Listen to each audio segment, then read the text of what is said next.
Now let's turn to Florida, where the father accused of keeping his adopted son locked in an 8-foot by 8-foot box, yes, in a box, has rejected a plea deal from the state. Timothy Ferriter appears via Zoom yesterday at a pretrial hearing in West Palm Beach, Florida. Prosecutors were offering 24 months in prison plus 5 years probation. He was actually facing up to 35 years, or he is facing up to 35 years, so not the worst deal in the world. But Ferriter and his wife, Tracy, face charges of child abuse and false imprisonment. They are being tried separately. The defense says the parents were dealing with a medically complex child with attachment disorders, and that the box was for monitoring the child and not neglect. It's almost hard for me to say that because I don't side with any of that, but that's what they say. Now, since the father rejected the plea deal, Kim Ferriter's trial will begin Friday with jury selection. As you mentioned, Michael, he does face years if convicted, up to 40 years, in fact. Opening statements are expected next week, and court TV cameras will be there for it all. All right, here's a look back at what we know about that case. Tim and Tracy Ferriter were arrested in February of 2022. The parents of 4 were charged with aggravated child abuse and false imprisonment of their 14-year-old adopted son. On the single-car garage was where there was a room built in there.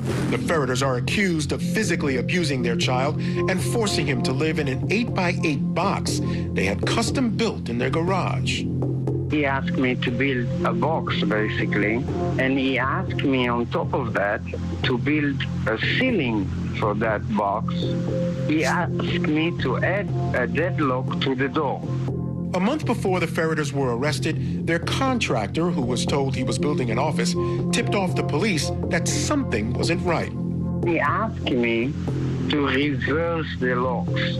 On my way home with my employee, something felt wrong to me, and the only reason I could come up with is that it's not an office, and this place is made to lock a person inside. On January 28, 2022, Tracy Ferriter called 911 to report her son had run away. Police soon discovered the strange room in the garage. She told police several stories: that it was built to be an office, that it was used for storage, and that it was a timeout spot for the missing boy, who she said suffered from behavioral issues. But surveillance video showed the child was forced to stay in there up to 18 hours a day. Police found the boy at his middle school a day later.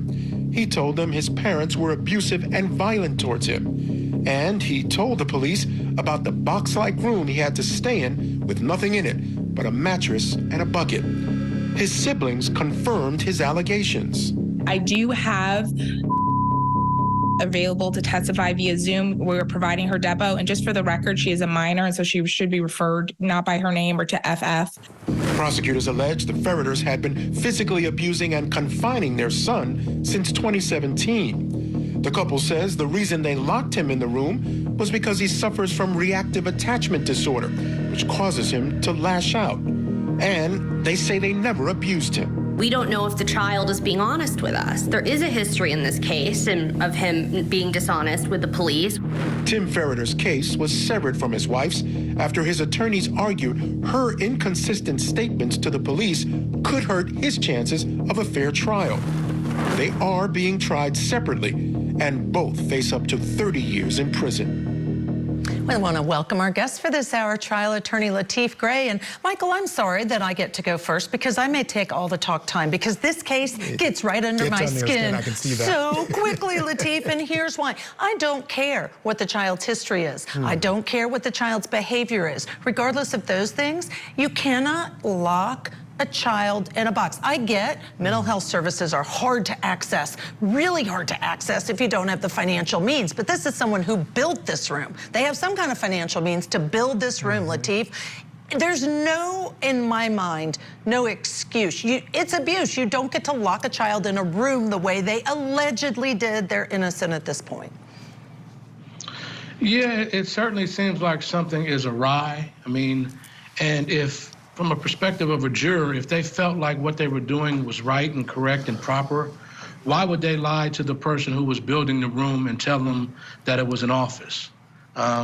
I still don't understand what their defense is. The fact that he has mental health issues certainly doesn't justify putting him in what would one could consider like a cell type situation. So I know they claims he has mental health issues and he might have been doing things to the other children, but I still don't see what the legal defense is. Yeah, the legal defense is problematic. And again, I can understand perhaps not telling a contractor what you're doing. There's privacy issues involved. I don't necessarily want my contractor to know everything I'm doing, the problems going on in my home. But when I look at the home and I think about a defense, they have other children. The child does have issues with violence. So separating him from the rest of the family at times, I can understand the thinking, but again, legally, I'm not sure they're going to be able to justify it. But here's the other part that I have problems with. There were also claims, and I think he had signs on his body, that he was being beaten. And if there's one thing you know about mental health issues, beating them is not going to change it. So what was the beating about? And I think those things are really things that are going to cause problems as well. Yeah, and that's a good question. What were the beatings about? I mean, they're certainly going to claim that whatever force was used was corporal punishment and was discipline, but the fact that the other children corroborated what this child said, that there was abuse, certainly would tend to inure to the detriment of the parents. And let me just say this about corporal punishment. Many states allow corporal punishment of your child. That's not illegal, but leaving marks and bruises to that extent is when it can cross the line and become physical abuse. So I think that's the allegation being made in this case. But let me ask you this, and Michael, I want you to get in this conversation as well. He was offered 24 months plus some other things. 24 months. To me, that's a sweet deal, given the allegations. I know he says he was out of the country, wasn't involved, didn't do it. Good deal or not? Before Lateef, you weigh in. What do you think, Michael? You know, and I'm going to defer here to Lateef, but my thinking is it sounds like a very good deal based on what he's facing and based on what some of the allegations are. So my question, Lateef, becomes, why are prosecutors offering such a sweet deal? There's an issue here. There's a possibility that Tim Ferriter may turn on his wife. They've got separate trials. He didn't like some of the comments that she made to police, felt it hampered his ability to get a fair trial. So obviously, you would think they have a strong case against one or the other. Maybe there are some conditions in that 24 months about possibly testifying, et cetera, et cetera. But why do you think prosecutors would have ordered offer such a sweet deal? Well, I understand his defense to be that he was out of town and had nothing to do with it. Maybe there are some evidence problems with the case as it pertains to the husband. Maybe there's some credibility to his assertions that he was out of town and had nothing to do with it. If there are some credibility and credence to what he's saying, then there may be a chance that he'll be found not guilty. But it all depends on what the totality of the evidence shows. Let's listen, just because we have it available, and I want to hear him rejecting that plea. Let's listen together. Mr. Ferriter, have you made a decision whether to accept or reject the offer? Yeah. All right, and what is that decision, sir? To reject. All right, court finds that based on Mr. Ferriter's testimony, he is rejecting the offer knowingly and intelligently after having had the opportunity to receive the advice and counsel of his attorney. I also find that I've explained to Mr. Ferriter in detail the risk and consequences of the rejection of the offer, including what his guideline score is of 35 months, as well as what the legally permissible range of a sentence is at this point, ranging from 35 months all the way up to as many as 35 to 40 years, depending on how the court ultimately exercises its discretion to sentence in this matter if an adverse jury verdict is rendered. Therefore, based on the court's finding that you've made the decision knowingly and intelligently, freely and voluntarily, I hereby accept the rejection, Mr. Ferriter, which means that the trial will remain as currently scheduled unless something changes during the course of this hearing today. Any other questions for the court, Mr. Ferriter? Oh, thank you. All right, that's clearly the choice of the defendant, Mr. Ferriter, but I got to tell you, I bet that conversation with the attorney was one of, these are the risks. If you want to go forward and you're not acquitted, these are the risks. Lateef, one other question I want to ask you, though, go back to legal defense. I feel like so far what's been shared, that they're going to blame the child or place a lot of their reaction to the child's uncontrollable behaviors, but I think it's dangerous territory. Well, it most certainly is. I mean, here you have a 14-year-old young man who suffers from mental health issues.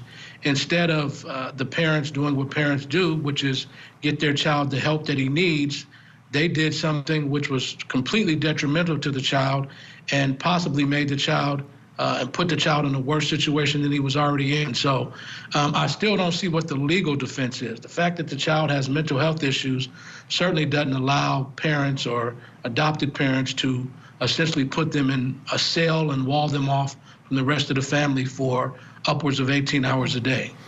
All right, now, that's a good point you make. But apparently, at least according to the defense, there is ring video camera of that room. The longest he was in there alone, and it was only once, was 10 hours, and that was overnight.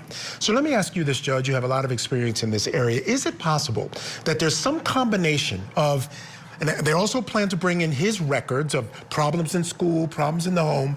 Is there some combination of his being violent in the home, causing maybe danger to the other children, the conditions in this room or box, whatever you want to call it, being humane, him not being kept in there for extended periods of time, that a jury could find that this was their only option under the circumstances? I don't know. We don't ever know what a jury's going to do, Michael, but I will tell you, I went through and I have 25 red flags, and it includes things like the lock was on the outside of the door. So if there's a fire, guess who's not getting out of that room? This child who's going to die in the fire. Things like there's no toilet in there. So what if you put him in there in time and I just go to the bathroom? That's not humane. He doesn't even have anything to go to the bathroom in, and he allegedly had to go in a bucket. So when you add all those things up, if it all comes out at trial, I cannot imagine a jury seeing that, but we never know. Fair enough. I mean, you make a fantastic point. And so, Lateef, when we look at this,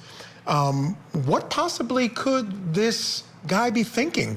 That, again, I don't think he was away enough. I think he was away when his wife made certain statements to police that he has an issue with as to what the purposes of that room were. Apparently, they were untruths.